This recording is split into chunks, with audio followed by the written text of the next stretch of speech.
So this is what I would call real-world application, because this is Nick's studio. So we have worked in here a number of times. You've seen videos, obviously, that we've done from here. However, this is your full-time space. So we're just like we did when we were at BIM, we're going to include you in the process because you know how this room sounds. I know how it sounds-ish, but you really know how it sounds. Now, we have chosen to put the sub down here. Nick has figured out how to get it to be used on his SPL master and talkback controller over here. I think we're still using the Neumann, aren't we? The MT48, yeah. That's becoming a choice favourite at La Barca. It's not hard to see why, really, I suppose. Sounds great, doesn't it? Yeah.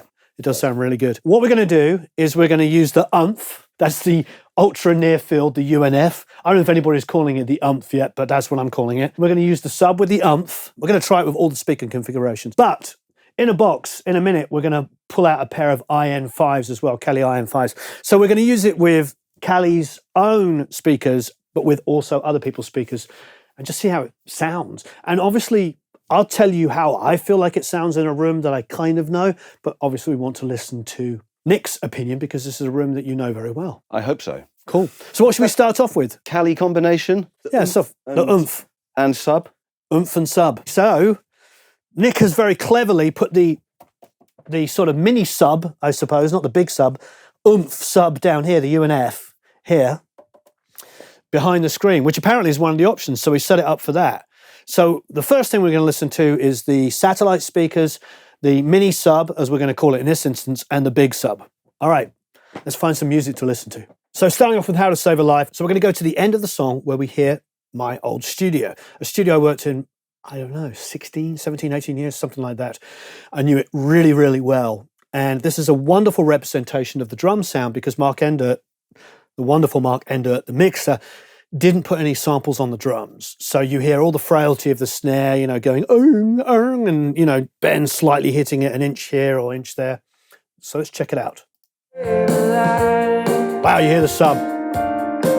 It's got that lovely oomph underneath. Let's take it off.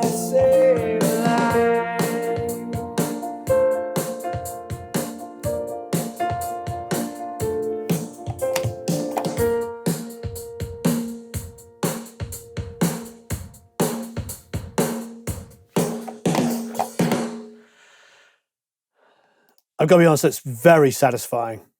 Very, very satisfying because it just comes in underneath and fills in that, especially, you know, knowing, I can't explain how well I know that drum sound. When I recorded these drums, I had a pair of NS10s, a pair of Genelec 1031s, and I had the cheap Yamaha Cinematic home sub. You may raise your eyebrows, which makes sense because it was cheap, but I asked like 5 different famous mixers what they used, and they're like, oh, we just buy the cheap one. Because all we want is They're like, you can get the really expensive one, but it's too much for what we need. We just need this little So they would buy it. It was like, I think it was $119 from Best Buy. It was called like a YST something. I'm sure there's some experts out there.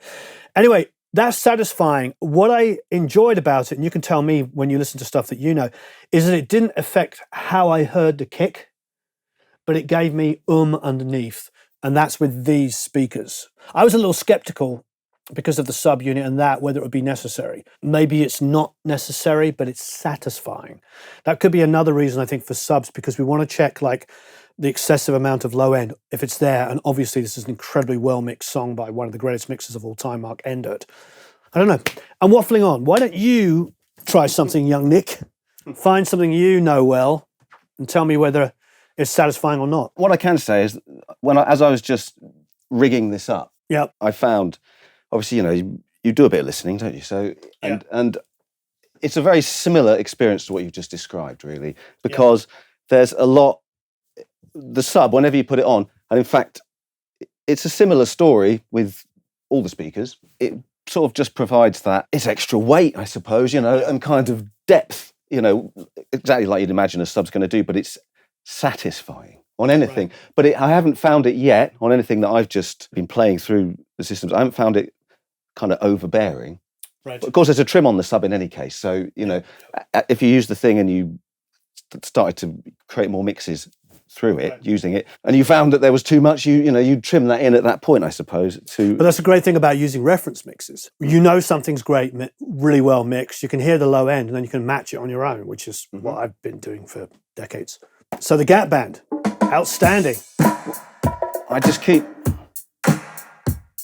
I've been enjoying this very much recently, so it's got...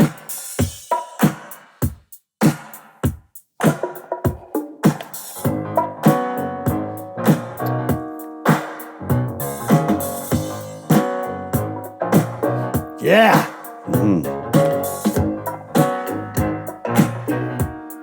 Yeah, it's just so much... Which is nicer to listen to. Because there's probably nothing below 60 or 70 on this anyway. Sure. Because it's at a period of time when it was mastered. Most of that stuff was mastered out. Yeah. But I think it's still, the sub's really... It's really helping. It is, massively. It's like it just presents it. Right. So, so much more evenly sounding to me. And if we go... All right, go to what speakers now? Do you want me to stick to the same speakers? No, change away. You know the room well. So I'm going to switch to the Quested.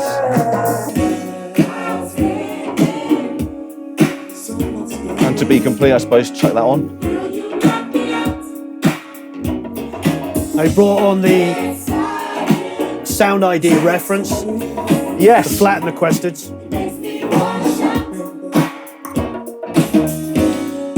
We've still got this thing where the top end is not lifted, but the bottom end's evened out a bit on the speakers. Great.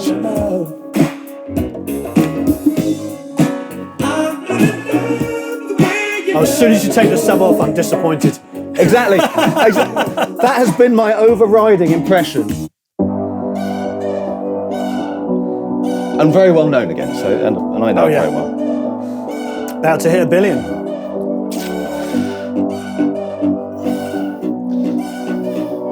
I have to see how it keeps doing with the fray.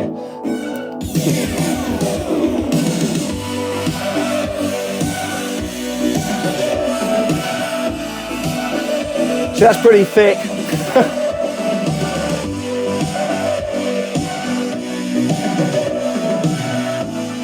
As soon as you took the sub off, because the bass is actually sitting so low, as soon as you took the sub off, I was like, oh, where's the bass? Sure. Yeah. So that's a very interesting point, because in modern music now, we're so used to in classic rock going kick 60 hertz, sometimes 50 on an API, 50, 60 on a Neve. And then we're used to the bass kind of sitting above it at like 80 to 100 kind of area. And there's definitely more on the low end on the bass and more on the low end of the kick. There's some subbiness on the kick, but generally speaking, those are the fundamental areas of the kick and bass. Now with modern pop and EDM, that sub bass can go. Bass is lower, yeah. It's down another octave, maybe. So, it's more. It's got more extreme low frequency, hasn't it? So, on that, to me, without the sub, it all sounds a bit light and a bit, like you say, bassless.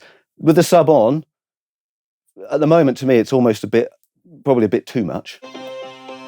Kind of indie alternative, but contemporary again. Now,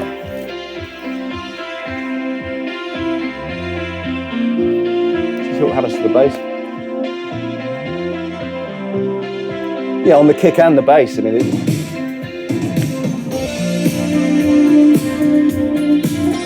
really helps those questions. Let's hear it on the oomph. Going to the oomph. Kali, don't hate us for calling it the oomph. We love it. They've got oomph. The oomphs have got oomphs. A creature void of form, been so afraid of everything. I need a chance to be reborn. I never wanted it. All right, so my guys, I'd have an easier time mixing bass guitar on these without a sub than I would with these without a sub. I listen to it's weird, isn't it? I hear the bass guitar. Well, these have got a sub, I suppose. Yeah, they have that sub there. Yeah. Yeah. So No big sub on, just the But you hear inbuilt that system. dong, dong, dong, dong, dong, Yeah. dong, dong, dong. And if you go to these, I don't hear oh, oh, oh. I hear ang, ang, ang. I hear the octave up. It's weird, isn't it? Yeah. You learn something new.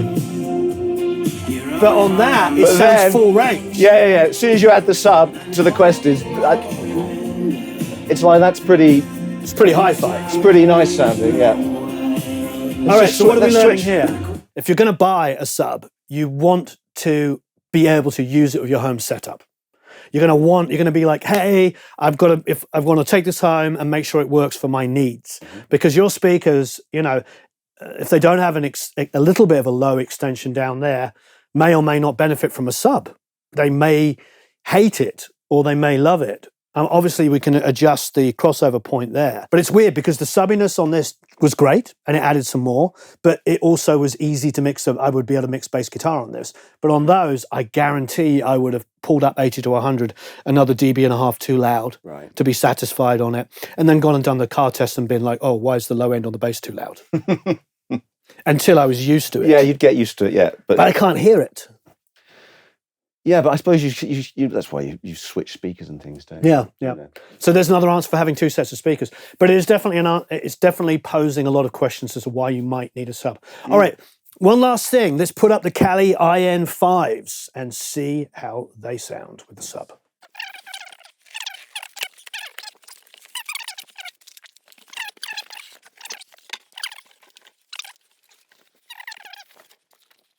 Two rather lovely speakers. They're going to call you Nick the Speaker. People will come in here and go, why do you have 85 pairs of speakers? You're like, wow.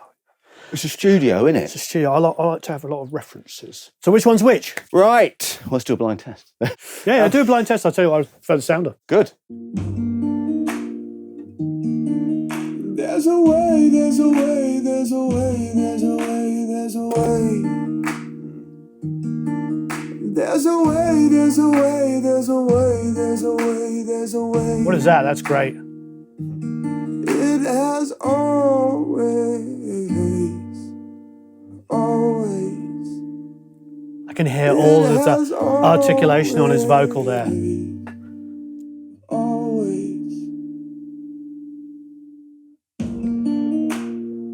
Keep it on this. Whatever this is, keep it on for a second.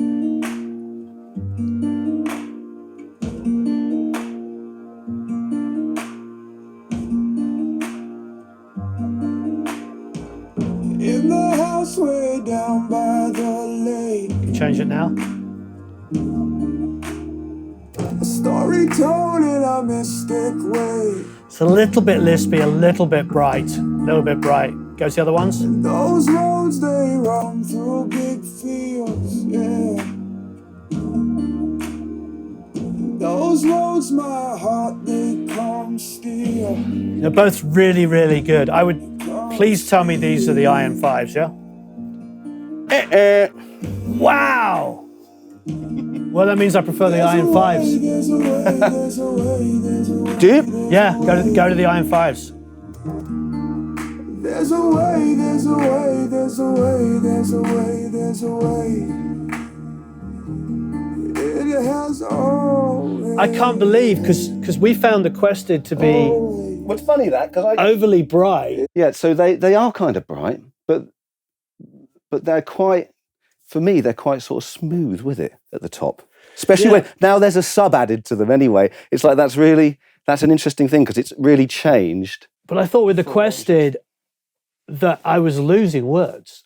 Yeah, that's interesting, isn't it? And I can tell you there's a lot of compression on his vocal, lots of serial compression, tapping very lightly. Mm-hmm. And I went and clip gained every single phrase. Right. So every phrase is here.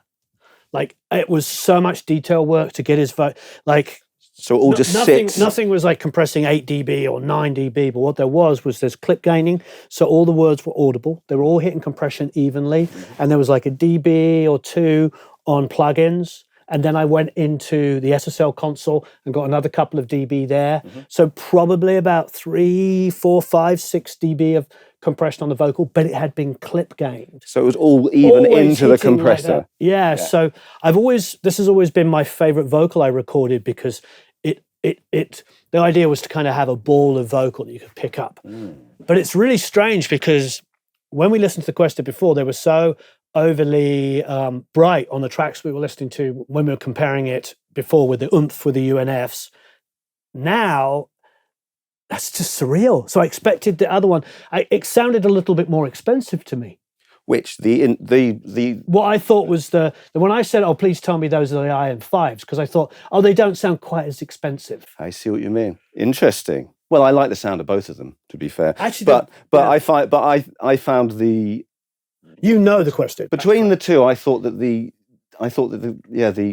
Iron 5s was slightly more forward in that sort of presence range. Yeah, and it did bring the vocal out more. Definitely brought the vocal out more. Which is closer to a pair of Genelec 1032s in my studio, sitting on top of an SSL. It's all confirmation bias. Expectation. It's my confirmation bias, because I'm used to hearing Genelec 1032s on a meter bridge, on an SSL. That's how I recorded it. And that has that feeling. It has where I got that vocal to sit. Yeah. So that's my confirmation bias. It'd be interesting. So now if we put Sound ID thing on, the Questeds, where it wants to lift the top end and that sort of presence region, and then try and compare the two, it's going to be a bit less smooth in the changeover, unfortunately. But getting back to the subwoofer point, it worked equally as well on both. Yeah, absolutely. So here's my summation, and please disagree as much as you like, or agree, whatever takes your fancy. Do I think a sub is massively important and something you have to have? No, because like anything, you can take your speakers and you can learn how things sound. You know, I'm sure you've done it in your career. I didn't have a sub for years, maybe 10 years before I even used speakers with subs, because I started outside of studios.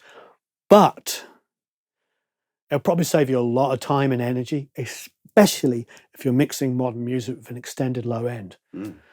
What's your thoughts? I think that the sub, well, for me in here, it adds that full rangeness, and you can, and you're listening to it with much more confidence about the low end. Basically, because it allows you to hear that, octave from 30 to 80 hertz, wherever the crossover is, much more effortlessly. And just because the speakers here, certainly, they don't go that low to begin with. So the only way I could possibly get that low is possibly putting on a pair of headphones that are a bit more full range. Right. Which is great, but it's a slightly different experience again.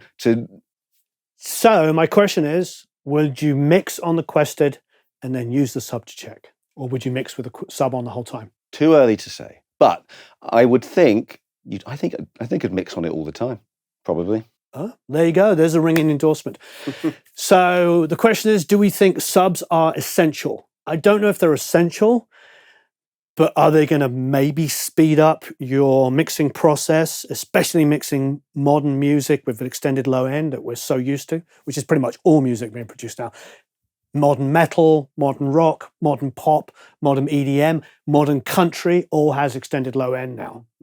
So, yeah, I think they are borderline, very good / essential. I'll put them on that line.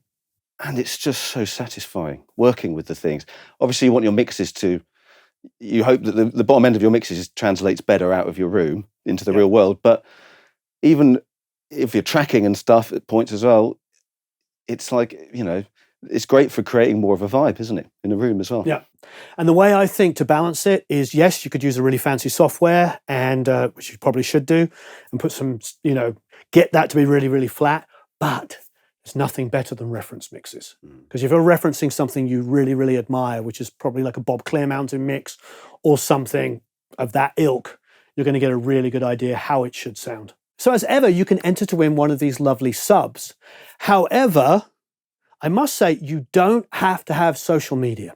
It's a raffle. So it means the more things you do, actions you do, the more entries you get. However, people win It's a random thing. So if you just send in your email address where we can send to you if you win, that is enough. You don't have to have social media. A couple people commented about that, and I will let you know it's great if you can tweet it or exit. Exit? That's yeah. I guess that's what you say. I suppose that's what it is now. It would help. You'll get more raffle to entries, but ultimately you don't have to use social media. So enter to win one of these lovely subs down below. Click down. You'll see a region down there. Also be pinned in the comments down below. So long, everybody. So long. Farewell. Auf Wiedersehen. Au revoir. Adios. Goodbye from me, and it's goodbye from him.